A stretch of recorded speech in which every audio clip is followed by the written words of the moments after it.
This channel does not promote any violent, harmful, or illegal activities. All content provided by this channel is meant for an educational purpose only. একে একে জামিন পেয়েছেন অনেকেই। সুদূর সেই তিহার থেকে ছাড়া পেয়ে নিজের বাড়ি ফিরেছেন গরু পাচার মামলায় গ্রেফতার হওয়া অনুব্রত মণ্ডল। এমনকি রেশন দুর্নীতিতে গ্রেফতার হওয়া পাকিবুর রহমানেরও জামিনে মিলেছে মুক্তি। তবে এখনো মুক্তি মেলেনি প্রাক্তন খাদ্যমন্ত্রী জ্যোতিপ্রিয় মল্লিকের। শনিবার ছিল জামিন সংক্রান্ত মামলার শুনানি। আদালতে ইডি আধিকারিকরা বালুকে দুর্নীতির গঙ্গাসাগর বলে উল্লেখ করেন। সমুদ্রের সঙ্গে তাকে তুলনা করে ইডি আধিকারিকরা বলেন, গঙ্গা যেমন সমস্ত কিছু সাগরে নিয়ে গিয়ে ফেলে, ঠিক তেমনভাবেই রেশন দুর্নীতির সমস্ত লিঙ্ক গিয়ে জুড়েছে বালুর সঙ্গে। এখানেই শেষ নয়, আদালতে ইডির আইনজীবী এও বলেন বালুই এই দুর্নীতির কিং মাস্টার। রেশন দুর্নীতি পরিচালনা করেছেন তিনি।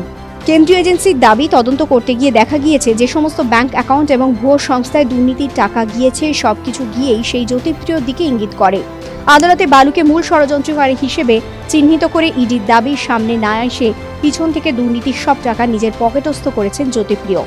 উল্লেখ্য, আদালতে শারীরিক অসুস্থতার কারণ দেখিয়ে একাধিকবার রেশন দুর্নীতির জামিনের আবেদন করেছিলেন প্রাক্তন খাদ্যমন্ত্রী, কিন্তু প্রতিবারই বালুর আবেদনে আপত্তি জানিয়ে আদালতের রিপোর্ট পেশ করেন ইডি। এর আগে অসুস্থ অবস্থায় দীর্ঘ সময় এসএসকেএম হাসপাতালে কাটিয়েছেন জ্যোতিপ্রিয় মল্লিক। তাঁর সেই অসুস্থতা নিয়ে বিতর্কও কম হয়নি।